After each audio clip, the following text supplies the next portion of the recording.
we know that Africa has like a lot of solar potential. That's correct. So the question is, why hasn't this potential translated into like widespread deployment?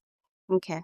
So I think it's a very good question, not just because of this podcast, but I Mm-hmm. think as an African or any African who's invested in this space, it's Mm-hmm. something to think about. Yeah. And also not because of solar resource potential, but other areas where we have huge potential. Exactly. There's always a gap. There's Yes, always that exactly. gap between potential and actualities on ground. Mm-hmm. And, with Africa's solar resource, I think we're reported to have one of the highest Yes. when it comes to solar Yes. resource potential, Yes. especially in North Africa because of the Mm-hmm. Sahara Desert. Mm-hmm. And desert areas are much hotter. Yeah. And so the potential is Yeah. better there. And you can see the work Morocco is doing with Yeah. renewables. I was going to mention Almost Morocco. 52% Yes. of their power generation comes from renewables, right? And we also have in West Africa as well. So there's huge potential here as well.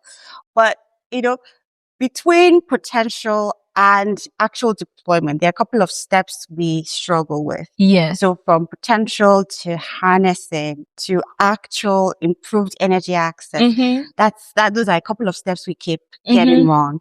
And I think there are a couple of things that, are responsible for this. One would be financing. Finance. I know that solar prices have crashed over the years. Right? Yes. It has crashed over the years, but it doesn't mean that it's still not significantly expensive. And if you look at our, currencies and FX volatility, exactly, it's still quite expensive. How much is minimum wage now? 70,000. Yeah. Not everybody earns 70,000. Exactly.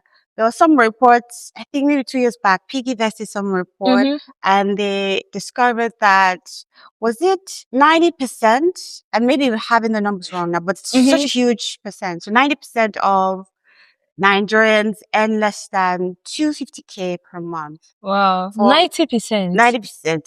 I may have my numbers wrong. I know it's that high. So maybe 91 now or 91. Whoa. And then if you're saying, let's bring solar, we have solar home systems. And solar home systems will be costing about 90K for one piece. These are the cheapest one you find in the market. And somebody earns 70K. Yes. The next, what they're thinking of for the most important thing to them is survival. Yes. Food. So for something that is termed relatively cheap, it's not cheap. It's not cheap in the African context. It's not cheap.